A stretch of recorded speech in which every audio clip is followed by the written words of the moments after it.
Inspired and tired, that's the gist of our podcast. Inspired, but we're tired. Should we create or should we take a nap? Create. Nap. We should definitely nap. Chase, we're doing the show. That's right. Of course we're doing the show. Yeah, no, that's what I said. Yeah. Inspired and Tired with your hosts, Chase and London. Hello, and welcome back to another episode of Inspired and Tired.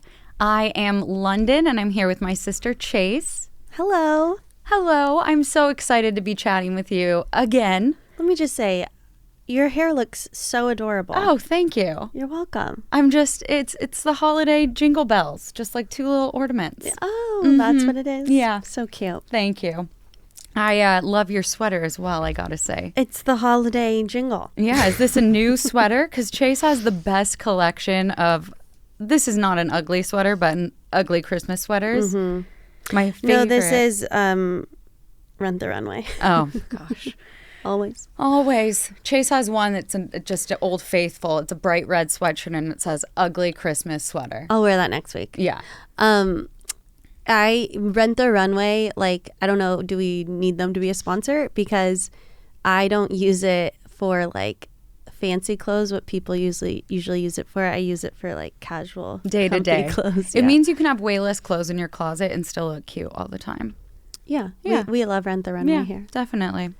Anyways, I do always, so ugly Christmas sweaters, they always make me upset because during the holidays, people will come to me for crochet projects, and crochet an ugly Christmas sweater for a billboard, or like, can you crochet a car into looking like an ugly Christmas sweater? And I've just had to come to like terms with, okay, my work isn't ugly. That's just what people call Christmas London. sweaters, you know? Because I had to always be like, yes, it's an ugly Christmas sweater for the billboard. And it's like, oh, but it's so pretty. But yeah. Maybe, can you pull up London K Miller Lite billboard? Yeah. Next week, let's both wear ugly Christmas sweaters. Okay, you got it. So the whole goal was to put an ugly Christmas sweater on a billboard. It was up in Times Square. All crocheted. All crocheted. London and I went to the billboard factory. We did in Ohio. And put the whole thing together. Mm-hmm. But London, hand crocheted every single snowflake, the backgrounds, the... If you're listening to this, you can check just search London K Miller Lite billboard. It's 50 feet by 25 feet. Jesus. This is the project huge. that made London go full-time crochet artist. Yeah. And how thick is like the yarn? Like how thick is like the yarn? It's multiple yarns put together. So instead of just crocheting with one skein of yarn, it was like 4 combined to make it really thick with a big crochet hook so that people could see from like the street that it was actually handmade. London and I hate Times Square, like who doesn't? Right. But London would go to Times Square like every day to check on the billboard to make sure like a beer bottle didn't fall down on like the street. And we would go up, anyone looking at the billboard, I'd be like, my sister crocheted that. Like we were so proud. Yeah, here's us actually. We have the rights for this video if we do show it. This was the making of the billboard. It was when I was living in Brooklyn, and it was nice. I obviously had help to make the navy blue backdrop, but all the other elements that were layered on top was all crocheted by me. And then London and I, in the factory, like had to hot glue piece by piece. Mm-hmm. And there's me. There's Chase, little Chase. Look at me being a crocheter. And I've never had a bigger burn in my life. She literally put her hand in. No, I think I just like hot glued my thumb onto your hand. Oh. And I had it like in ice the whole day. Oh, it's so painful. Right before the installation went up, London threw up. She was so nervous. We also got the date wrong, so we went the day before. That's why you threw up. Yeah. Because she was like, it's not up. The day before we went to check on it and home was there. It wasn't happening. And I was like, okay. Anyways, it was a very, very big project. Yes. And They called it an ugly It was Christmas an ugly sweater. Christmas sweater for a billboard. And since then, you've crocheted another ugly Christmas sweater billboard. Yeah, for I Hallmark. have. Last year had one of those up. Crocheted quite a few ugly Christmas car sweaters. So this is the season. Yeah, this is London's this is your busy season. Yeah, they're not all ugly though. They're very nice. You've done it for Carvana. Yep. Oh, this is the So, Kelly Clarkson Now show, we're which just is I'm just being Twyla Tharp bragging about yeah, my now we're accolades just bragging. here. Starbucks. You know, it's been a fun journey, but that's why I'm here. We're chatting creativity because when you do it as your job, it can be exhausting sometimes. You guys, when it can you be do tiring. creativity for your job. Oh my gosh. I mean, I'm so tired. I'm so tired. We have this cute little pup in the studio with us today, Rollo. He's been our mascot for the last few weeks. So this week, though, I read the chapter. So And London's going to teach me all about what she learned in chapter 8 of Twyla Tharp's The Creative Habit. You guys were getting very close. we are. So far, if you want my honest opinion, I don't love this book. Okay. That's my honest opinion. We can cut that out No, if you think that's too I like honest. to hear your honesty. Because there's still been little things. Like truly, if you read a book and even one thing sticks with you that helps you move forward with your projects, it's worth it. So Yeah. there's been a lot of little things. Little things. I think Twyla Tharp is just, she's such a choreographer, dancer, abstract artist that I think I got more out of like Julia Cameron and Elizabeth Gilbert being writers. Maybe that resonated more with me. Yeah. She's so out of the box. Right. Some of her suggestions are very specific, I would say, The to egg dancers thing, or or more abstract artists, whereas Abstract, we're a yeah. little more realist. But hey, chapter 8. What was your overall take on chapter 8? Oh, just in general. Well, it's called Spine. And See what I mean? do you want to guess what it's about? That like your backbone is what gets you through the creative process. You need Yeah. a strong backbone. Yeah, something like that. I thought it was ironic because I did break my back at some point that I'm talking about spine, but it's healed. London broke her back. I'll tell the story because No. you brought it up. She never likes to talk about it. Broke her back at age 14, because London did a lot of like gymnastics, but as a dancer, like in dance competition, you would do like back handspring, all on a wood floor, and just all the pounding over years and years and years. Eventually, it broke on stage. You had to take horse tranquilizer Yeah, my to get dance through a teacher dance gave me horse competition. tranquilizer. But then She was out. She was out. I was out. Out for a year, and then that's when she picked up crochet because she was just in bed with a broken back and wanted to do something creative. Yeah. So that's the long and short of it. yeah. So this is not the exact same sort of spine. Wait, I have a question. Yeah. Did you Yeah. compete with a broken back? She did. I did for a Teen few Miss days. Dance of America. Yeah. But Teen Miss Dance of America. I got 11th place though at the nationals. They call it most talented non-finalist. If my back wasn't broken, maybe I would have placed. She literally Most talented non-finalist. Yeah. That's the name of the episode. It's the worst to receive. with you're a so broken close. back. London still won most talented non-finalist. Still a huge deal. Like every state had it's like a it's Miss like Miss America, America, but for but- dance. and right. You have to be really talented to get there. Most talented non-finalist. We were so proud of her. I did not want this role. It's like just anyways. So London was Miss Petite Dance of California, Miss Junior Dance, and Miss Teen Dance. We're so proud of her. oh my gosh. Okay, anyways, All I could right. go on and on about I London know you all can. day Okay, long. let's go on and on about spine. Okay. Okay. So this chapter really focuses just on this particular ideology. So the spine, it's the initial impulse of what you are creating, not the final outcome. Okay. So it is a necessary preparatory step. It's your North Star. So again, we're talking about preparing to create. We're still in the prepared Chapter section, 8, and we we're in are chapter preparing to create. 8. Okay. The spine is the intention. It tells a story. It has a theme, but the audience doesn't need to see it or know about it. See, you want to? I'm just gonna say something else here. Yeah, Maybe I'm just bitter this episode, maybe. but like this all You're seems. the Grinch. I'm the Grinch and all green. Yeah. She just what you just explained seems so abstract. Like I can't put my head around it. Well, let me keep going, and maybe Okay. you'll wrap it around it soon. Okay. So Twyla did a dance about some like Greek mythology. Of course she did. That was her spine. girl. That was Okay. her spine. And in the Greek story she was creating, there was a river. And her dancers became the river. And the story that she kind of took inspiration from, her spine, the audience had no idea that that was what it is. And so when you're making things, the outcome and the origin may not make sense, but it is there. So when you're making something, let's say, what's the spine for you of a creative project? I'm still confused what the spine is.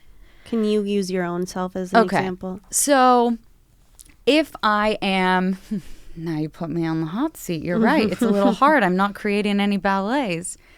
But let me give you this example of a different novel that was done. Okay. About a baseball player. And he was in the major leagues. He becomes a sensation, then disappears as fast as he got famous. And it was a true story, so the writer followed the true story of this baseball player. But that was not the spine. The spine was the myth of the Holy Grail. So he... This isn't making sense? Okay. London, this is hogwash. The baseball team was called the Knights. He used like the story of the Holy Grail to always come back to as he was formatting his own story about the baseball player. Okay. Okay. No?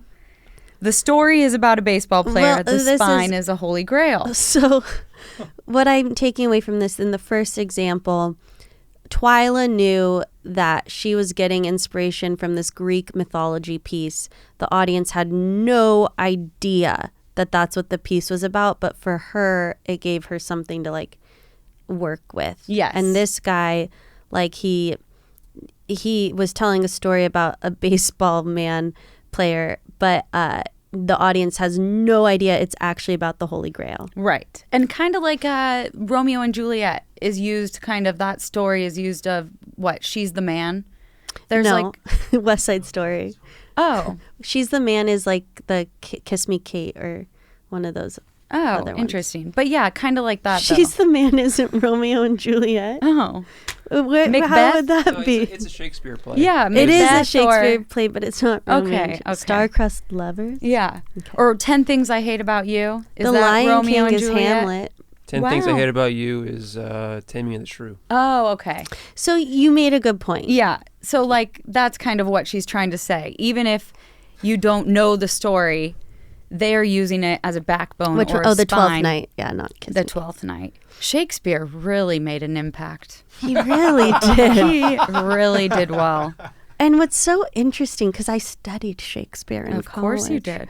did. I went through every play, and it's tough for me to get through them. Yeah. Yeah, those are tough plays, and people love them. Yeah, I loved Romeo and Juliet, but that was the only one I had to study in school. Huh. People love them.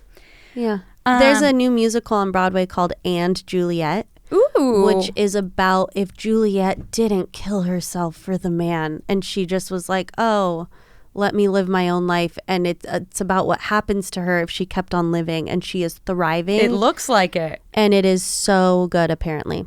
Nice. Austin Scott, isn't it? Oh, okay. Shout My out. friend. So yeah, I guess a lot of things are based on Shakespeare. Mm-hmm. Holy Grail, A great spine. Greek mythology. It seems like those plays and myths and things, the Holy Grail, they kind of like set the tone for what a story is, and Yeah. now all we're doing is recreating that. Yes, but like, okay, it doesn't have to be a story that's already been done though. For Twyla, What did Twyla do? Oh, get ready. She was working with figure skaters at one time in her life, and she decided to create a piece that the spine would be the warm-up, action on the ice, and cool down of figure skaters. No one knew what she was doing, but to inspire her movements and inspire her dance, she used the warm-up of figure skaters through their whole performance piece and then the cool down to create a dance. Of course, critically acclaimed. Of course. Well, it's kind of like when we saw Tyler Peck and Friends at the theater. We saw a ballet performance a few weeks ago. They in the program, they told you what was happening in the dance. Had we not read the program, I would have had no idea. But one of them was about COVID. Like, there were no masks on stage. But like it known. was like everybody alone doing their own thing and then coming together. And like, you know, you kind of needed we wouldn't have known that was the inspiration. I had the program and read it, and I did not catch that. So it's about COVID. Yeah. Wow. But you don't need to even tell the audience, though, in a program what the spine is. It's supposed to be your little secret. It's just a theme. It's a promise to yourself, not to others. Got it. Without a spine, you will get lost in a project and give up because you don't know where to go next. Which can be true. When you're working on something and don't know where it's going, you just get caught up doing the same thing over and over. You don't move forward, and then sometimes you quit before you're ever able to get to the end. So by having the spine, it helps keep you moving and keep you going towards your goal so you don't just give up before that. And the quality of the spine is not important. It just needs to provide comfort and guidance to you. Okay. The quality of the spine isn't important. So it can be figure skaters warming up. Got it. As long as it's something that works for you. I mean, like, I love this in theory. I'm having trouble figuring out how I can, like, take this with writing a stand-up joke. Okay, well, she gives us some ways to find the spine. Would you go on? So maybe we can see. Maybe this will help. Okay. So, with a friend is how you can find the spine. London. Okay. You can use your friend as an... It's like a Dr. Seuss on a boat. Yeah. With a friend, like an editor keeping you on track. So a writer will have like an editor who helps them make sure the story is going in the right direction. So you can have someone holding you accountable. Okay. That doesn't sound like finding the spine. It just seems like having an accountability partner. It does. Yeah. But it keeps you on track. Like the spine keeps you on track. Like an editor. A friend can keep you on track, and it doesn't even need to be the spine. Yeah. Okay. These are all under how to find a spine. It's her words, not mine. Okay. Having a ritual. So a ritual she likes to help getting clear on the spine is to explain it to someone as if they're 10 years old. So make something very clear, like your Christmas movie. Like, try to explain it to someone who's 10, and maybe that'll give you, like, the plot in a very simple way that you can then always check in on from there. Okay, so, like, you can write out it's like an elevator pitch or, like, a log line to yourself that you can keep going back to. You can... But what was the ritual? The ritual is explain it to me as if I was 10 years old. That's like the ritual. Always go back to that if you get confused. Interesting ritual. I would have thought like light a candle. Okay, but the rituals explain it to a 10-year-old. Okay. Recall your own intentions and goals. So at the beginning, like when we talked about boxes, the first thing in your box should be that card with your goal on it. And you can use that goal as your spine. Okay, I do get this. It's like just like when you get lost inevitably along the way in your creative endeavor, you will need a reminder every now and then that you can come back to and be like, oh yeah, That's is what where I'm going. doing. Yeah. Like in Moby Dick, the spine was get the whale. Oh, okay. So always just went back to like. There's no holy grail there. No. Just get the whale. Just get the whale. Yep. Get the whale. I don't think I know what Moby Dick is about. It's about getting the whale. I know Moby Dick is a whale, a 400-page novel, but I have no idea what it's about. So it's about like a hunter trying to Yeah, I find think it's a like whale? fishermen trying to get the whale. A big whale. Big whale. What story is the one where the whale eats everyone? Jonah and the whale? Or is that Or Pinocchio? Pinocchio. You've been on the ride. I've been thinking Pinocchio. Okay. Moby Dick. I wonder what Pinocchio's spine was. Don't tell a lie? No. All right. I'm looking at the booth as if you guys know the spine of Pinocchio. But I don't understand what the spine is. I'm going to be honest. It's I'm a real boy. Yeah. It's like a spine. But is it the moral? I don't know. Oh, you're still struggling what a spine What is. is a spine? A spine anchors you and shows you the way home. There it is. Okay. Does that help? And the spine will snap you back into your creative process. You have to enjoy the practicing of the process as much as the finished result. But you can't enjoy the process too much, so the spine is what gets you to the finish line. Yeah. I told you this one was wacky. The spine is the goal, like the original intent Of the work. the project. Yes. It's the essence that you're trying to get back Okay, to. like for the ugly Christmas sweater billboard. Okay. Maybe the spine is an ugly Christmas sweater. So if I start making details that are not in track with ugly Christmas sweaters, maybe I need to reel myself in and go back to like, reindeer and snowflake and look back at sweaters from the past that people are inspired by for sweaters today. I don't know. That's a good spine. Yeah. Yeah, an ugly Christmas sweater is the spine of an ugly Christmas sweater billboard. And makes sense. Yeah. But the Holy Grail being the spine of the baseball true story movie, I don't know. maybe It we need doesn't to make watch as it much and find sense. out. Because she goes, "This is just for you. It's your own little spine." Your own little So what spine. would the spine of, I guess if I'm writing like, not just a joke, but I'm writing like a 30-minute stand-up routine, which like I don't do that. Right, All but- the little jokes come together. But like if I were to just sit there and write 30 minutes in one setting, the spine would be, self-love. I guess. Like that's the theme. Is the spine the theme? The spine is not necessarily the theme. Oh my God. It's your little secret. What if your spine was like people pleasing? So then all of your jokes, if you got lost on what to do next, it's like, let me look back That's into the theme. Oh. The theme is people pleasing. Okay. Okay. Well, maybe the spine and the theme can be the same sometimes. Okay. This one is Keaton. He's a film guy. I think we should pull this one up because maybe it helps. His spine was always survive and get to the last laugh. So there's a famous sequence in Steamboat Bill Jr. of a falling wall. I think you've probably seen it. It's like a GIF that I've seen a lot. Okay, here it is. Here it is.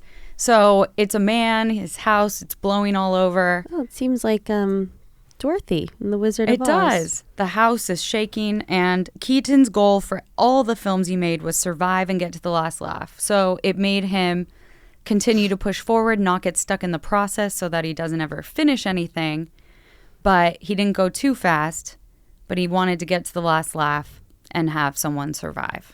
Have you ever seen this? This is on your Explore page all the time. No, it's like a GIF. You'll see maybe Yeah. like when people, escape tragedy. Here, let's see. It's about to happen. Oh. Boom. Wow. Survives. He lands straight through the window. Well, okay, that is funny. Yeah, that's funny. Survive and get to the last laugh. They had to have planned that out so I know. unbelievably perfectly. I was thinking about that. So many things could have gone wrong. Ugh.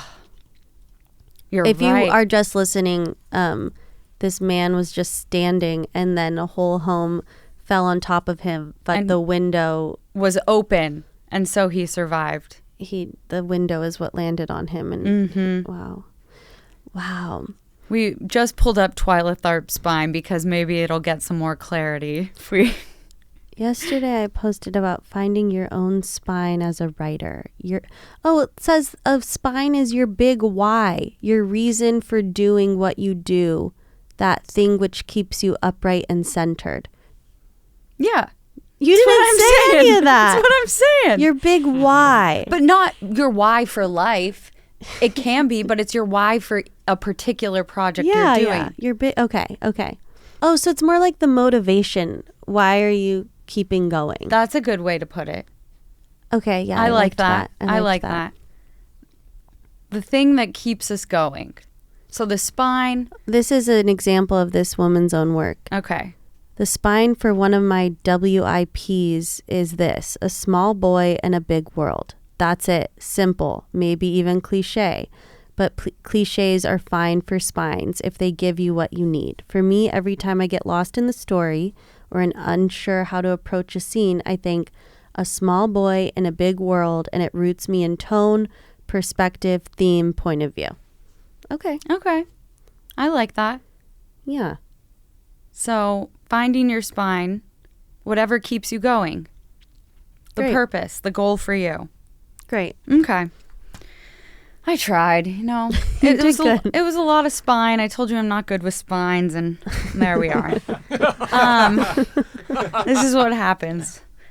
But so the spine helps you set the path straight to the end. It'll be better if you get to the point faster. So don't get caught up in the middle work. Refer to your spine, and you'll get things done. Okay. Okay. We have some exercises. Oh, that was it. Yeah. That was it. Yeah. It's Okay. all about spine. There's no straying. Okay. Just have a spine. Okay, so she wants us for the first exercise to make a picture worth 10,000 words, not just 1,000. Okay. So Twyla. this Woman.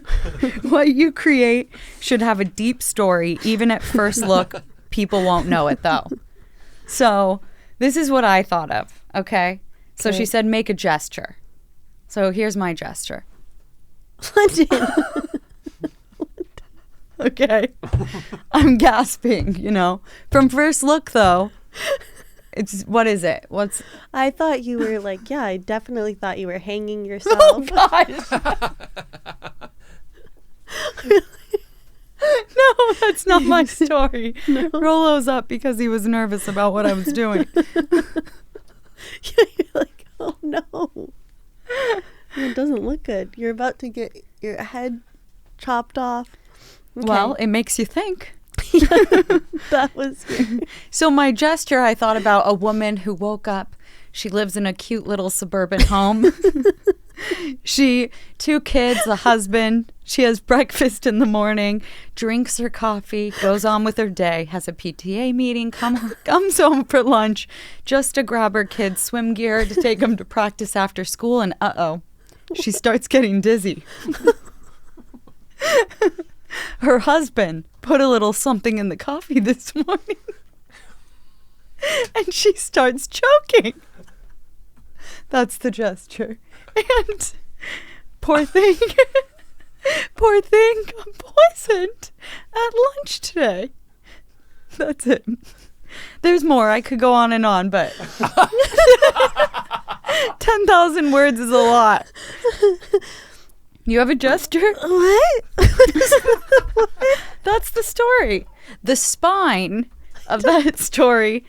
I don't get any of it. I don't get any of that. What do you mean? What was the homework assignment? To make a gesture worth 10,000 words. And then, so you came up with Yeah. and then you came up with that whole backstory of the PTA I mean- meeting. Yeah. If it's 10,000 words, it can't just be, I coughed. Okay, so then, so I'm just supposed to come up with a gesture and then make it worth 10,000 words? Exactly. Oh, wow. On the spot right now? Yeah. It shouldn't take you too long. Okay, we've got a Miss America But wave. do you see my face? Oh, you're sad. Yeah. And? Okay. It's a sad woman waving. Well, 'tis the season. We're in Nutcracker season in Clara. Oh, She waves goodbye. leaves the party. And she's I think she's waving bye to the Nutcracker. Yeah. Because it's time for him to leave. She's in her nightgown. She doesn't want to go to She sleep. goes, oh no, and the Nutcracker's leaving, and she just went on this whole journey with him to the Sugar Plum Fairyland, and like fell in love with a Nutcracker, and now she's about to find out it was all a dream. So sad. Okay. So I just stole the Nutcracker. That's your spine. Is my spine. Yeah. Yeah. Oh, yeah. There you go. Okay. Wow. Unfortunately, maybe it's just in California Dance Theater's production of the Nutcracker she waves so sadly and leaves the stage, but... Fun fact, speaking of spine, Yeah. London broke her We back. talked about this. I know, but you were supposed to be Clara. Oh, And she couldn't, couldn't. because she had a broken back. But then 2 years later, guess who was Clara? Chase. This girl. And big deal. Big deal, I was Clara. And all the movements that, like, it's over the top acting if you go see a ballet. So it was like this. Every time she cried. Oh, she puts her hand in her face and just goes up and down. So sad. Yeah. Fun. Acting. Twyla would love it. Yeah. Okay. So that's it. That's it? On exercise 1. Okay. Exercise 2. It's called Spinal Tap. Oh. Not the movie. We're supposed to pick a favorite work of art and try to figure out what the artist was saying. So I was thinking of the artist like Mondrian with the red, yellow, and blue. And perhaps, first I was thinking like a map, like a subway system map or something, going through the grid of life. But then I was thinking it's putting all your emotions into boxes. So red is like the heart, so it's filled with love. Blue is the sadness in the person's life. And the yellow is maybe just sickness. I don't know. Oh. I'm getting dark with these when I have to go on and on with my words. But this is a tricky one, I think, to put Well, put maybe a story to. Mondrian explained it at some point. Or Maybe. I'm sure he did. Like, you know, Oh, those look. little... Developed from early landscape pictures to geometric abstract works. But this wasn't to look up and see what it was about. It was to come up with your own story. That's what I get so annoyed about art at, like, a museum, and it's a painting, and everyone's like, oh, yeah, I see this, and I see that. And it's like, no, it's just a geometric shape. But some people do see things. Oh, okay. Yeah, And they're allowed to. of course. I guess that's what you're saying. Look at all these artworks. We could come up with so many stories. This piece of art could be the spine, you know, of something you write. And, you know, it could Yeah. inspire something totally different than... So she you just ever wants would you do. to guess what the spine is of the work, even though an artist might not even have had a spine for the work. I think they must if they're in a museum. You didn't have a spine for your Miller Lite billboard. It wasn't in a museum. It's still art. Okay. You know what I'm saying? Yeah. If Times Square is not a museum, then I don't know what a museum is. Okay. You could argue that more people saw that than art in a museum. Absolutely. That is and I true. will argue that. Okay. Argument agreed. So I guess if we were to take Pinocchio, we're trying to figure out the spine. We don't even need to know. It could just be Disney's little secret. So, not so easy sometimes. Can't Google that one. You could Google the theme, but the spine, I don't think people Yeah. really let out there. You're right. That's just for them to know. Okay. Okay, next we're trying to figure out our MQ, our metaphor quotient. For artists, it's more important than an IQ. So, I have a little quiz for you. Canyon is to bridge, as mountain is to Ladder. A, Oh. cave, B, mine, C, peak, D, ridge, she gives an E, tunnel. It's cave or tunnel. It's going to be tunnel. It is tunnel, ding, Yeah. ding, ding. Yeah. They're both the ways that you get from one side to the other. Beautiful. Well done. What was that for? It's just your your IQ, not your IQ, but your metaphor quotient. Okay. So now here are some things that test patterns which do not belong. So, How many images or objects can you see in 3 minutes of cloud gazing? So when you go outside and just gaze up at the clouds, I always am finding things. Right? I see feathers, I see faces, I see fairies, I see angels. Don't you? Maybe I don't look at the clouds like that enough. Yeah. Like I don't look at it to see things. Like laying down and just like watching the clouds, doesn't that seem like such a luxury? It does. I don't think I always think like, who has the time? Perhaps an artist date is a good 3 minute just cloud lay down gazing. and watch the clouds. You're right. I don't think I've done that since I was 4. Yeah. Well, here's one you definitely have never done. While doing a mindless chore like washing the dishes, try to come up with the rhythm of the process. What's the rhythm of the scrub, wash, rinse? Hum it. Name it. So I was doing dishes and kind of thinking about it. It was so inefficient because I kept being like, water on and off and scrub, scrub, scrub. And put it here and put it here. Like, it took so long. Huh. Yeah. Huh. And okay. So I should do that. yeah, with any mindless chore, maybe you're in the shower or driving, you can start thinking of the rhythms. Metaphors. I totally believe Twyla does this every I do morning. too. That is, she does it for everything. Oh, yeah. Walking to the subway, a walk, walk, a step, back, pivot. Yep, Yeah, she's yep. just like, yeah. Yeah.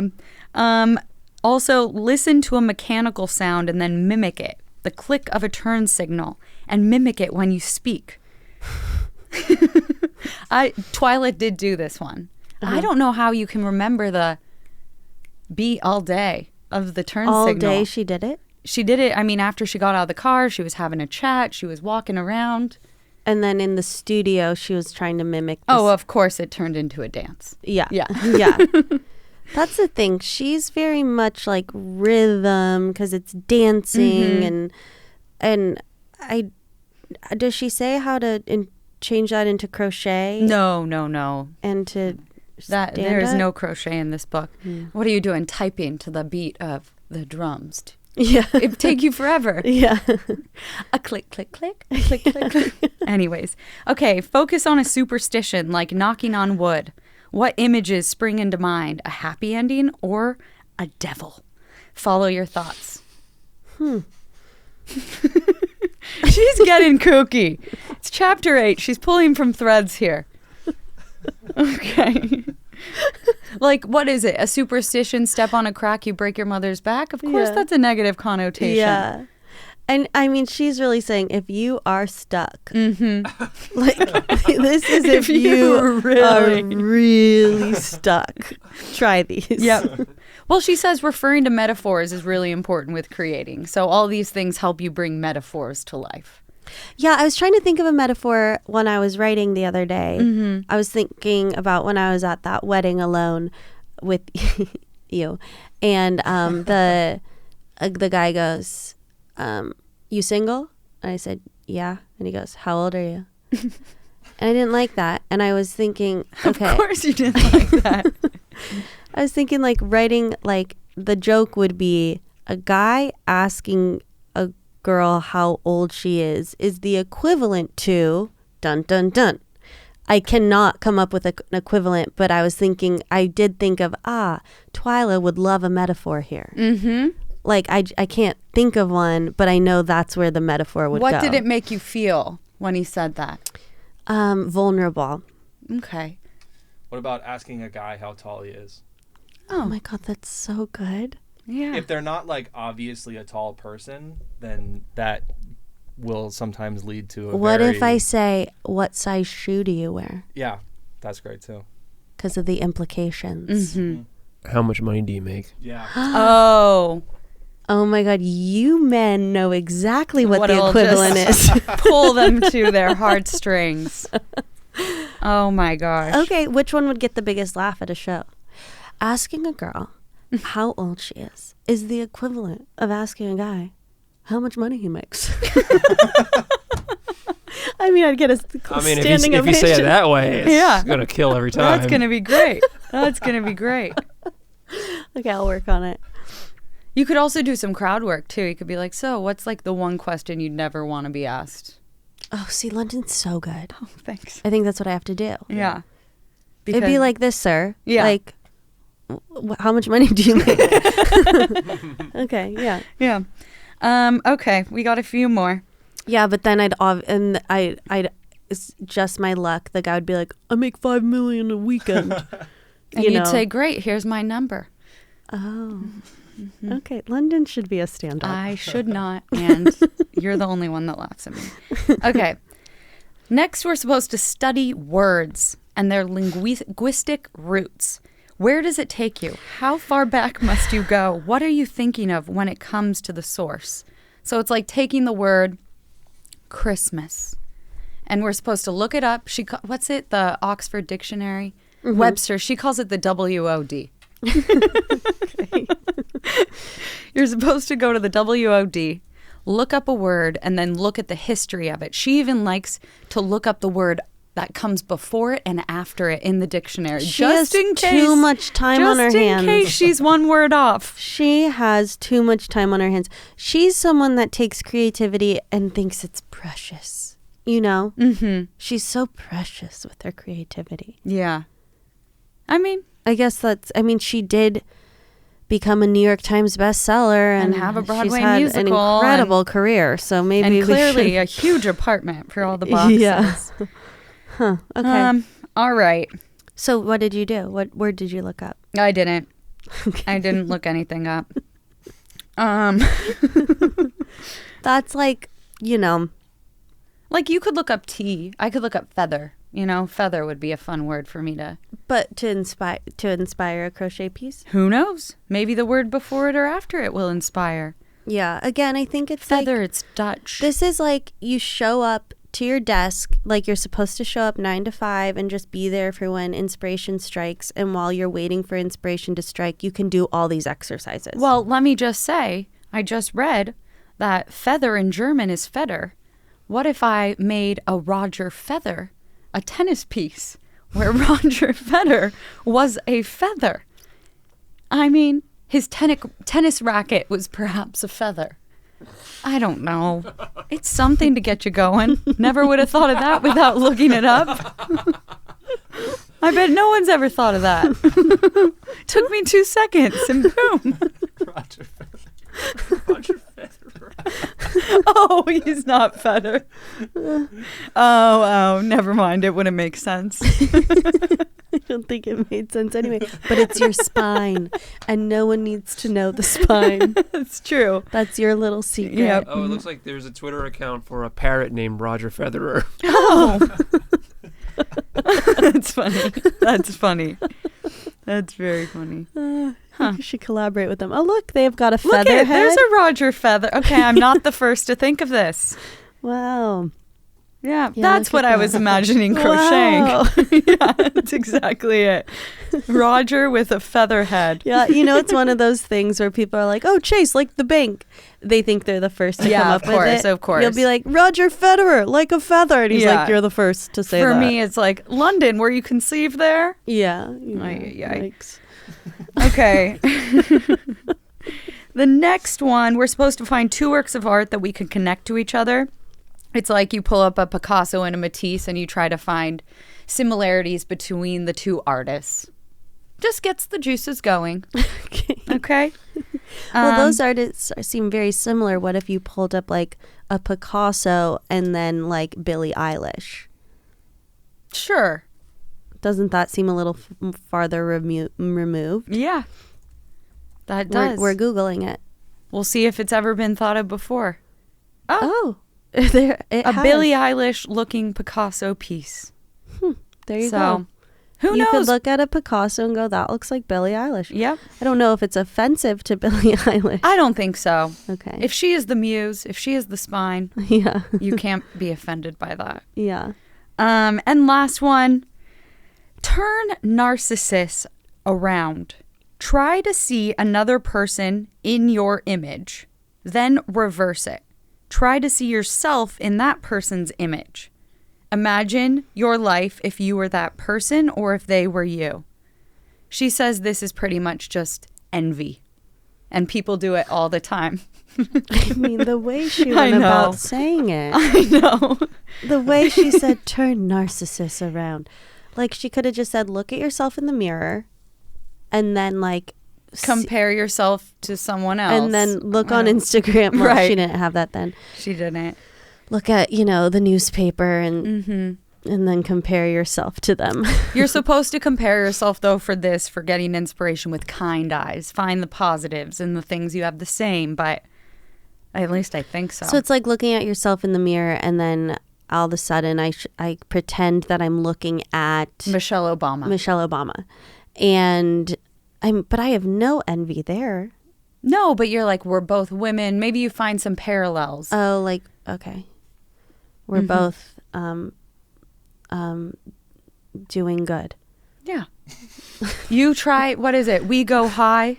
When they go low, we go high. Yeah, like I'm still doing my best even though I don't have the platform she has. Yeah. Yeah. Well, she's probably thinking I no longer have the platform I used to either. Oh, you think? No, I think her platform's just fine. Well, but we can get her on this podcast if she needs a little oomph. that's it. That's the spine. It says, metaphor is all around you. It's never too late. To raise your MQ. I didn't want to read that part because okay. it doesn't make sense. Well, your metaphoric quotient. Oh, yeah. Okay. So all these things are just to help you find a unique spine, I assume. I don't know. To then Yeah. use as inspiration for your project. I think when you're really stuck, go ahead and try these exercises and Look at let the us clouds. know if they worked Mm-hmm. for you. Maybe before I write my next writing session, I'll do one of these. Okay. I'll look in the mirror. And No, not that one. Oh. That one seems a little boring. I like either the clouds or the word thing was fun, or listening to mechanical sounds and mimic it. Oh, there were so many exercises this chapter. Yeah, She went above and beyond chapter 8. she did. Oh, She was having fun. she was Well, having is she fun. ever? She's very serious. This is serious work. It's her type of fun. Yeah. Her type of fun is very different than our type of fun. Just hello, hello, hello. Da-da-da-da-da-da. That's me walking down the street. It's Twyla. Dun, dun, dun. She is a little kooky, this one. I love it. I love it. she's a Well, little kooky. chapter 8. Thanks for tuning in. Thank you for teaching me all about this chapter. Anytime. Any spine. Thank you for listening. Go ahead, if you haven't already, give us a follow on YouTube and Spotify or wherever you listen to podcasts. And we just want you to know we do see all your comments and love them so much. So thank you for those that have been reaching out to us. Thank you, thank you, thank you. Thank you and happy holidays. May all good things come this time of year. Correct. That's my sign off. Bye. Till next time. Till next time. Bye.